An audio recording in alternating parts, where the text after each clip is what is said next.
Picking the best running shoe can be difficult because there's a ton of options out there. There are race shoes, there are training shoes, shoes that look terrible but have great performance. I'm looking at you, Asics. And then shoes that are expensive, and then shoes that are cheap.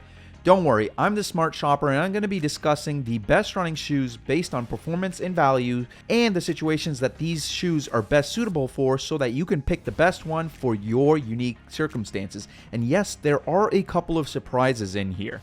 Now, if at any point you find yourself saying, "Whoa, these are an awesome pair of kicks, but I wonder how much they cost," well then go ahead and check the description down below to find the most accurate pricing. And with that, let's jump into our first shoe. Okay, kicking off the list is the shoe that I think is going to be the best for the majority of the people. It is the best value for a dollar in my opinion, which is the Saucony Endorphin Speed 3. Now, this shoe isn't a standout in any single category, but does really well overall in just about everything. And that's why I think this is the most balanced shoe of the year. Is it the fastest shoe on the list? No, but it's fast enough for the average person. Unless you're competing, this shoe is going to be fast enough. Listen, it's made of Saucony's Power Run PB foam, and compared to all of those expensive carbon shoes, this shoe is a really great value for the performance it delivers, especially considering that you can sometimes pick these up for about $150. I think these shoes are fast enough for race days and durable enough for your everyday training. So if I had to pick one shoe for sprints, recovery runs, and full-on marathon races, it would be this shoe. All right, the next shoe is for those of you that don't care about price and like to ball out. And what would this list be without the Nike Air Zoom Alphafly Next 2s? If the world's fastest marathoner competes in these shoes, you can be sure that these shoes are good, like really, really good.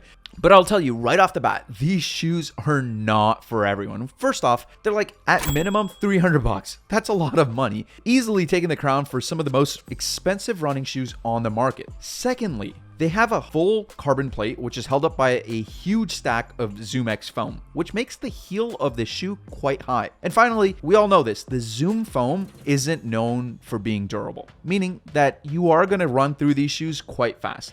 They are meant to be race day shoes, not ones that you put thousands of training miles on. So keep that in mind if you are planning to pick these up.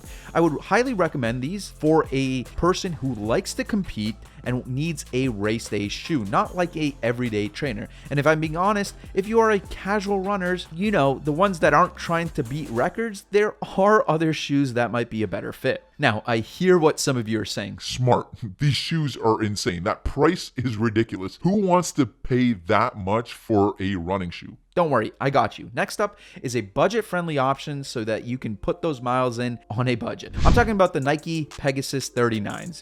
Listen, you can even find some of these or the earlier models at the back of Nike outlets nowadays for like $80. Super reasonable. If you are new to running and unsure about what shoe to go for, well, the Nike Pegasus line is always a very safe bet. And this shoe is very comfortable and versatile given its reasonable price. Now, the Pegasus 39 is lighter than the 38 model with a more breathable upper, and it also has a redesigned midsole. However, I don't think the differences are that huge, so if you can get your hands on a very cheap pair of 38s on sale, maybe go for that. Now listen, the feeling of these shoes might not be the most bouncy or exciting in the world, but it is a stable, protective, and speed enough shoe to get all your work done on a variety of runs. And for the price, this is the best beginner shoe in my opinion. All right, now for those of you that don't really care about how your shoes look and want to spend a little bit more money to get a lot more performance for a great daily, of course you can have the Asics Gel Nimbus 24s. The Asics Gel Nimbus 24 is a max cushioned everyday trainer for people who need reliable running shoes and don't mind that their footwear looks a little bit clunky. These shoes are meant for pounding the pavement mile after mile in comfort and clocking up those miles. These are probably one of the most comfortable pairs on the list, so if comfort is at the top of your list, definitely consider these. However, I really don't recommend these for people who want to use shoes for sprints or sports. You do give up some of that performance for comfort, and you definitely give up a lot of aesthetics. Okay, so here's the point in the video where the sneakerheads are probably freaking out. Where are the Ons? Where are the Ons? Where are the shoes with the holes? And that's because in the sneaker world right now, Ons are the shoe to have. Everyone is obsessed with the design, and rightfully so. The Cloudmonster is something new from the Swiss brand On, and it lives up to its strange name by being huge. It's marketed as a max cushion shoe that offers a fairly soft ride. It's still a little bit firmer than many of the max cushion shoes out there, but that's not a bad thing here since it's still comfortable and the firmer feel makes it more stable. Even though it is lighter than most of its rivals thanks to the On's wholly midsole design, it does lack a little bit in terms of versatility because it's so big and cushiony.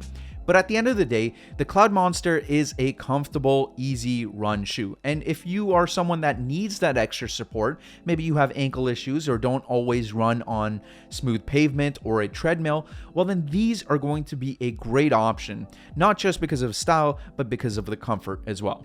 And those are the 5 best running shoes of the year. And do us a favor, like this video.